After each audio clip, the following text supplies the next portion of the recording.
Welcome to the eBay Success Seller Podcast. Just 10 minutes a day. Real tips to grow as an eBay top seller. 안녕하세요. 한국 이베이 셀러 여러분. 다시 인사드릴게요. 이베희라고 합니다. 오늘도 바쁜 하루 보내고 계시죠? 이번 팟캐스트도 역시 라디오를 듣듯이 편안하게 들어주세요. 안녕하세요, 피에르. 안녕하세요, 베이님.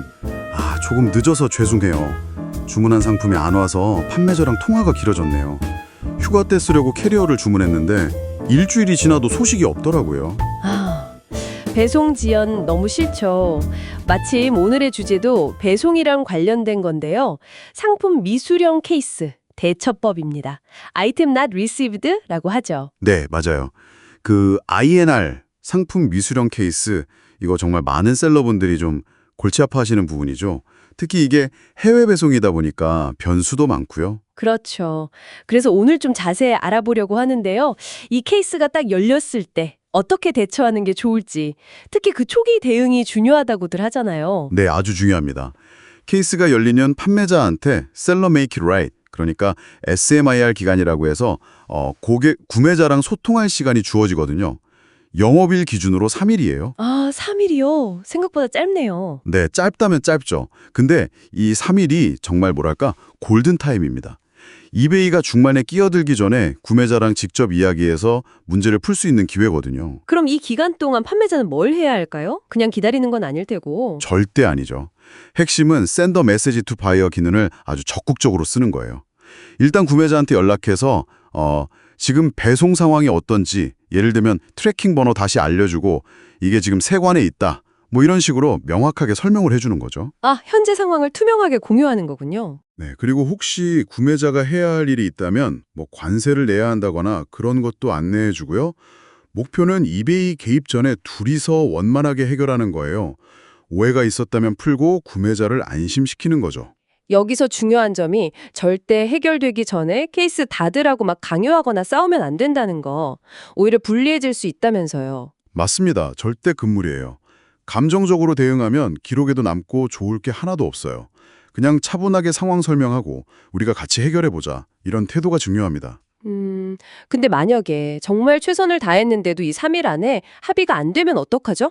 구매자가 이베이한테 도와달라고 할 수 있잖아요.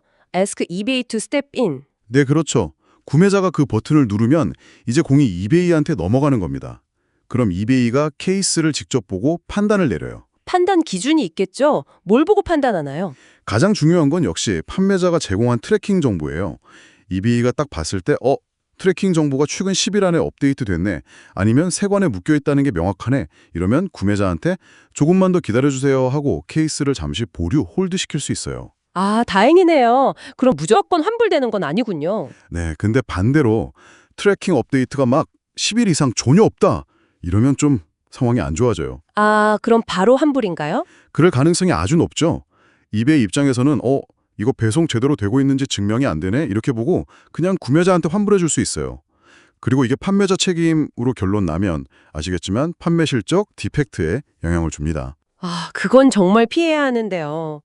그럼 애초에 이런 케이스가 안 생기게 하거나 생기더라도 좀 유리하게 가려면 어떻게 해야 할까요? 예방책 같은 거요? 네, 몇 가지 핵심 전략이 있습니다.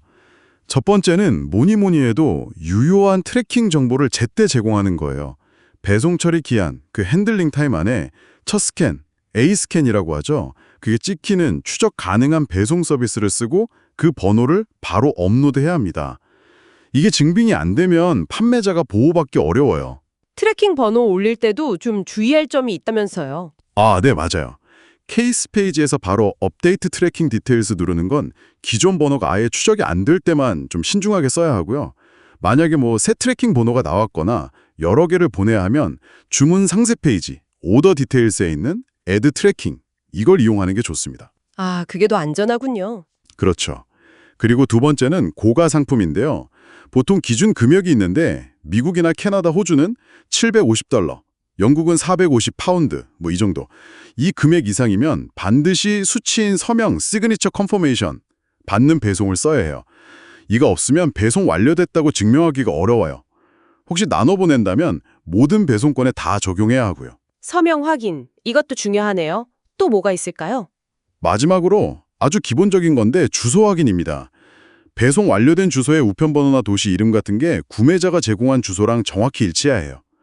이게 다르면 배송 증빙으로 인정을 못 받을 수도 있습니다. 와, 정말 꼼꼼하게 챙겨야 할 게 많네요. 그렇죠. 결국 미수령 케이스 대응의 핵심은 선제적인 조치 그리고 투명한 소통 이 두 가지로 요약할 수 있을 것 같아요. 트래킹 잘 넣고 서명 잘 챙기고 주소 확인하고 이런 시스템적인 부분도 중요하지만 문제가 생겼을 때 구매자랑 적극적으로 대화하려는 노력이 정말 중요합니다. 듣고 보니 그러네요. 사실 구매자 입장에서는 자기가 주문한 물건 언제 오나 목 빠지게 기다리고 있을 텐데 조금 늦어지더라도 판매자가 먼저 지금 이러이러해서 조금 늦어지고 있다, 미안하다 이렇게 연락해주면 훨씬 안심이 될 것 같아요. 바로 그거죠. 때로는 그냥 딱딱한 정보 전달보다 구매자의 그런 불안한 마음을 좀 알아주고 안심시켜주는 그런 인간적인 소통, 이게 오히려 문제를 더 쉽게 풀 수도 있거든요. 네, 단순히 트래킹 번호만 딱 보내는 걸 넘어서 어떻게 하면 구매자에게 좀 더 안심을 줄 수 있을까 이런 부분을 셀러 여러분께서 한번 고민해 보시면 좋지 않을까 싶습니다. 그게 또 다른 경쟁력이 될 수도 있겠고요. 맞습니다. 그런 작은 노력들이 쌓여서 신뢰를 만드는 거니까요.